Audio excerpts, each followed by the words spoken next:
Hello there, dear friends, and welcome once again to the Relaxed Fantasy Review.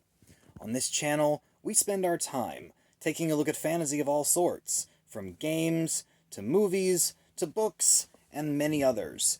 And we compare them and analyze them, and have a look and see how we could utilize them in the tabletop game Dungeons & Dragons 5th Edition. Today, we're going to be looking at a core mechanic of Dungeons & Dragons itself, specifically the class Barbarian.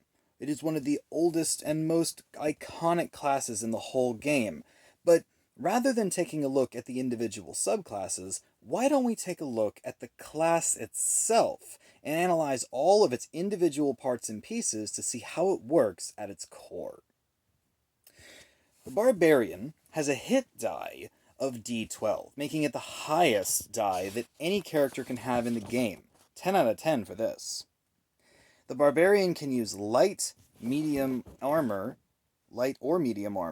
as well as shields. This is basically everything except heavy armor. That gets a 9 out of 10.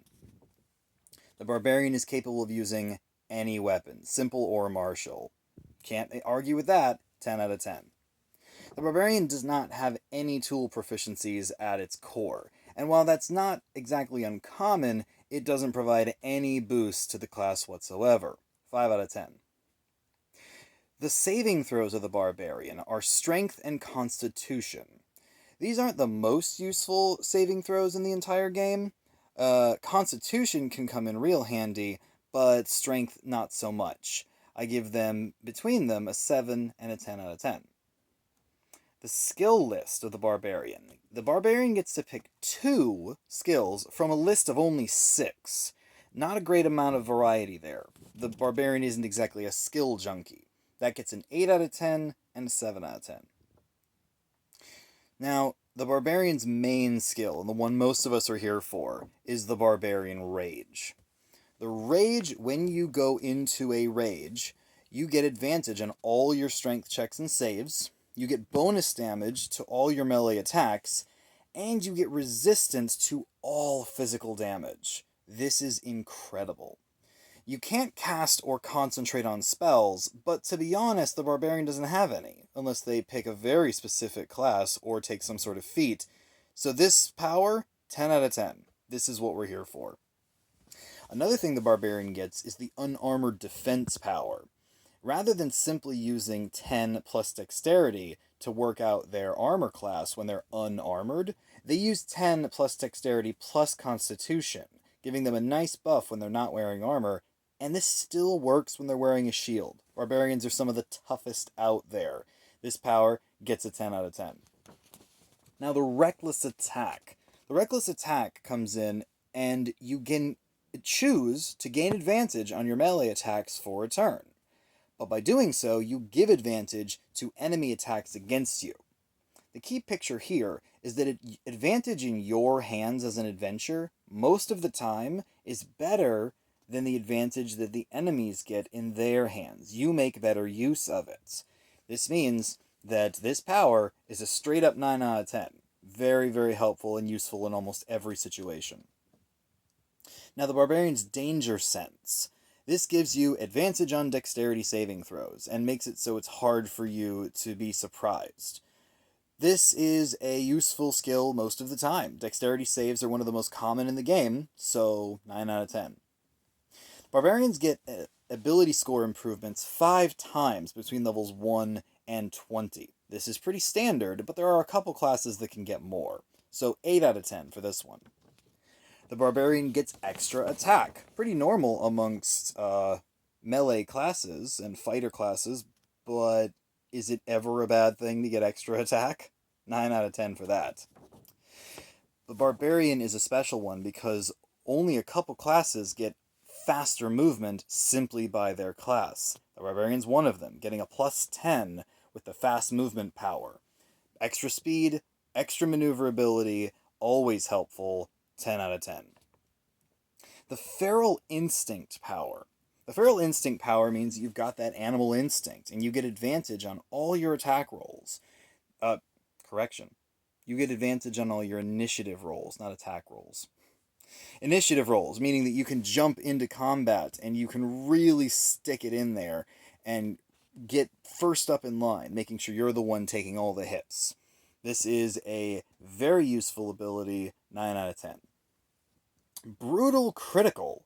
Brutal Critical is an ability that allows you to use extra damage dice on your critical hits. You already get extra damage dice on critical hits simply by the mechanics of the game, but this allows you to get even more, making your crits better than anyone's crits.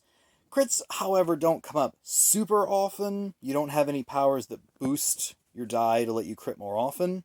So I still give this a 8 out of 10. Very helpful in specific situations.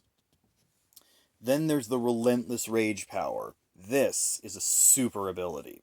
Whenever you're dropped to 0 hit points, while you're raging, you don't. You just make a con save, and you drop to 1 hit point instead. You continue doing this until eventually your constitution save gets too hard, and then you go. Or if your rage ends. This is a way to keep barbarians from in the fight all the way to the bitter end. Then there's the Persistent Rage power. Normally, when a barbarian rages, they have to attack an enemy every single turn to keep that rage going. They're very, very strong in this sense, but it means that if they can't get to an enemy for some reason, their rage can end early, ending all of their unique effects. Persistent Rage means that doesn't happen. Rage will just keep going until you fall unconscious, the time runs out, or you choose to end it yourself. This is helpful, and I give this a 8 out of 10, considering that most of the time the barbarian's fast enough to get in there and hit anyway, but this is still a nice little backup just in case. The Indomitable Might power, coming in here in the later half, effectively, whenever you make a strength check, you roll the d20, and if you get a score lower than your strength score, you can treat the roll as if it was your strength score. Most barbarians either max out or have very high strength, so this effectively means you can't fail strength checks anymore. Strength checks don't come up super often, except in specific environmental times. It's still nice that you can't fail the check, but it doesn't really come up super often. 7 out of 10. Finally, the Primal Champion power. This is the capstone ability of the Barbarian, and a real good one to go out on. It allows you to raise your strength and your constitution above the 20-point maximum that most characters are bound to. And it increases them by 4, meaning if you've pumped your Barbarian all the way up to 20 in strength or con, and now you get this power, it becomes 24, making them unhumanly strong and durable. This is an amazing capstone feature, and it gets a 9 out of 10 from me, simply based on the fact that it comes in a little late in the game, but it is still impressive nonetheless. Overall, with all of these different scores, after crunching the numbers, the Barbarian gets a solid 9 out of 10 from me. It is very hard to find a melee fighter as powerful as the Barbarian, and simply put, Rage makes you the best tank in the game without armor. And it is highly, highly advantageous for characters that don't want to get sunk into the magic and simply want to get stuck in to the axes and the swords and the fury of the barbarians fighting. This is the class for you. Thank you for checking out the Relaxed Fantasy Review. Leave a like, subscribe to the channel if you want to see more, and have a good one, my friends.